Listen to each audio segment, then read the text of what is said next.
astonished, shocked, and mystified Egyptologists since its mysterious existence was discovered. The intrigue into this elusive chamber, along with its mysterious adjacent shafts, comes as no surprise once one understands the anomalous characteristics of their construction. As we have already covered before, massive cover-ups have been suspected as taking place surrounding this mysterious chamber since its discovery. Strange shaft tunnels, set at a 45-degree incline no larger than 20 centimeters in diameter, run away from this room, and no one seems to know why.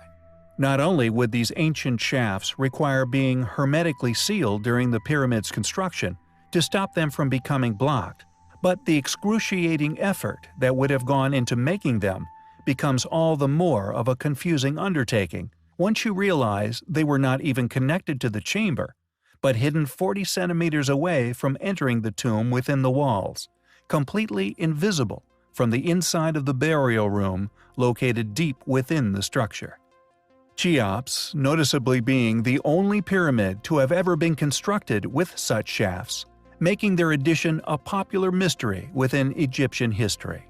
One leads out from the subterranean chamber, two lead out from a termination point some 40 centimeters from the wall of the so-called Queen's Chamber, or now popularly suspected to be that of an alien tomb among ancient alien specialists, and two from the King's Chamber above.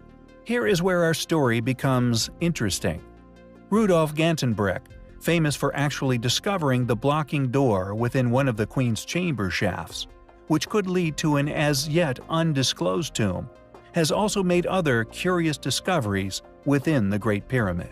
Discoveries which could only be explained by modern covert explorations of tunnels that were supposedly to that point unexplored.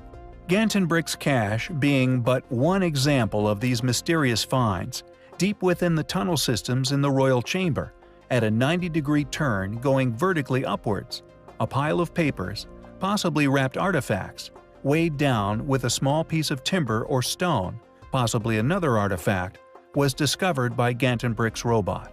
Also, during initial location attempts to find access tunnels leading to the Queen's Chamber, several blocking stones required removal. After the removal of the seventh block, a modern-era hexagonal steel rods were discovered discarded upon the tunnel's floor. Each section of the hexagonal steel rods measures 2.7 meters in length and was fitted with a round socket which allowed them to be joined to the next section. In one of the lower shafts in 1872, Wayneman Dixon found three more objects, which could be considered proof of prior covert exploration of the mysterious northern shafts.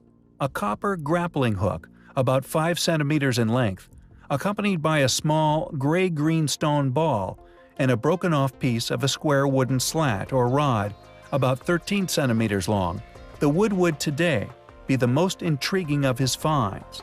These artifacts, suspected to be remnants of the grave robber's tools, could have been carbon-dated, yet this fragment is the only one of the three to now be missing out of the London Museum's collection.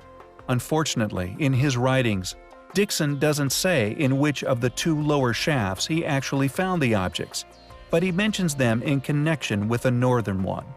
Not only did these obviously highly intelligent people leave evidence of how they must have gotten in, but also traces upon the previous untouched ancient walls of the shafts within Cheops, clearly left by their previous robotic technologies. Other square metal rods have been recovered, along with other artifacts discarded within some tunnel systems deep within the ancient structures, meaning these guys got to the treasures way before we did. Interestingly, reported evidence of covert excavations continues to this day, heavy-duty electrical supplies discreetly running into and trailing deep into the pyramids have been noticed and photographed by some of the more astute tourists. Witnesses to the sounds of heavy machinery being used beneath the site is also frequently reported, yet rarely followed up. It seems it's not a question of whether brilliant minds have achieved the seemingly impossible in penetrating these secret layers, but more a question of how and what astonishing finds have possibly been kept concealed.